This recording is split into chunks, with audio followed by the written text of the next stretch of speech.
New York court మధురో నేను అమాయకుడినని దోషిని కాదు. మధురో ఇప్పటికే నేను వెనిజులా అధ్యక్షుడినని మంచోడినని నన్ను కిడ్నాప్ చేశారంటూ ఆయన న్యూయార్క్ కోర్టు ముందు తన వాదనలు వినిపించారు. న్యూయార్క్ కోర్టు ముందుకు మధురో నేను అమాయకుడిని దోషిని కాదు అంటూ చెప్పుకునే ప్రయత్నం చేశారు.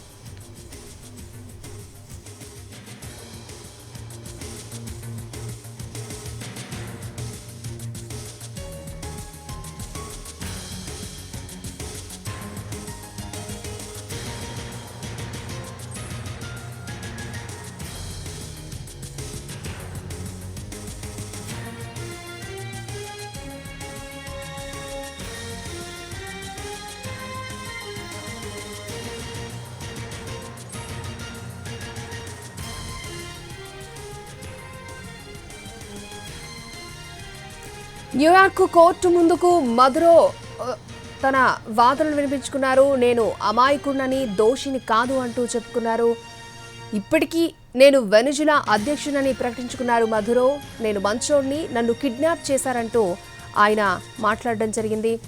న్యూయార్క్ కోర్టు ముందు ఇప్పటికీ తనే వెనిజులా అధ్యక్షుడిని అని ప్రకటించుకున్నారు.